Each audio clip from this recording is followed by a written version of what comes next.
ناظرین، یہ سورہ آل عمران کی آیت نمبر 180 تک آج ہم لوگوں نے تقریباً آیت نمبر 166 سے لے کر کے 180 تک 15 آیات ہم لوگوں نے پڑھی ہیں۔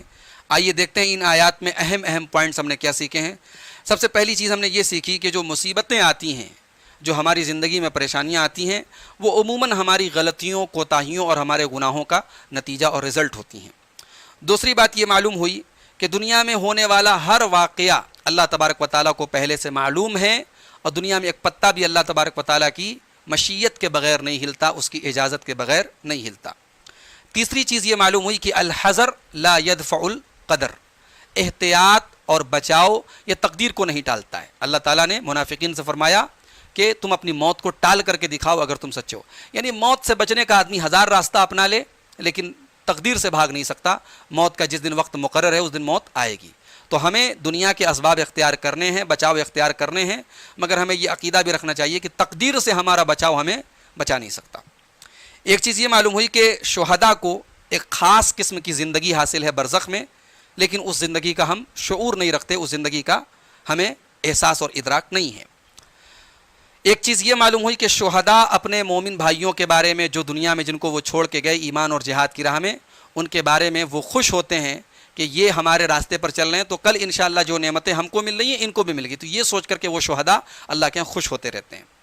ایک چیز یہ معلوم ہوئی کہ صحابہ کرام کی فضیلت معلوم ہوئی کہ ایک عظیم لشکر کی بات کہہ کر کے ان کو ڈرایا گیا کہ بہت بڑا لشکر تم پر حملہ کرنے والا ہے، تو بجائے اس کے کہ صحابہ اس سے خوفزدہ ہوں، ڈریں، صحابہ کرام کا ایمان اور بڑھ گیا، ان کے ایمان میں اور اضافہ ہو گیا۔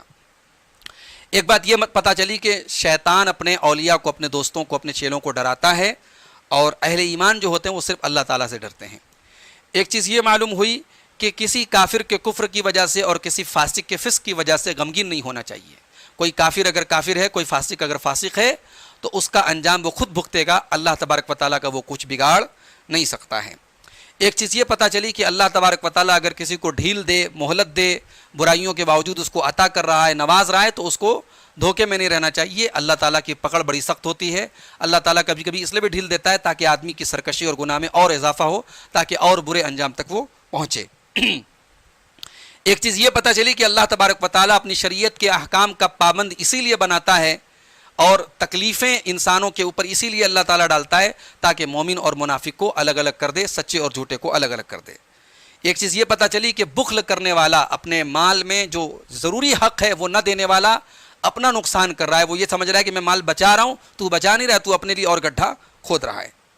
اور ایک چیز یہ بھی پتہ چلی کہ ہمیں ان لوگوں سے ہوشیار رہنا چاہیے جو ہمیں دین سے دور کرتے ہیں، جو نیکی کے معاملے میں سست کر دیتے ہیں۔ اللہ تعالیٰ نے منافقوں کا ذکر کرتے ہوئے فرمایا کہ الذین قالوا لاخوانہم وقعدوا لو اطاعونا ما قتلوا، کہ وہ لوگ جو خود جنگ میں نہیں گئے، انہوں نے اپنے بھائیوں کے بارے میں کہا بھی ہماری بات مانتے تو قتل نہ ہوتے۔ تو خود بھی دین سے دور ہیں، اللہ سے دور ہیں، اور دوسروں کو بھی اسی ڈگر پہ چلانا چاہتے ہیں۔ ایسے لوگوں سے ہمیں اور آپ کو بچنا چاہیے اور ہوشیار رہنا چاہیے۔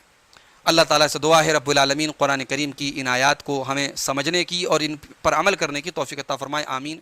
والسلام علیکم ورحمۃ اللہ وبرکاتہ۔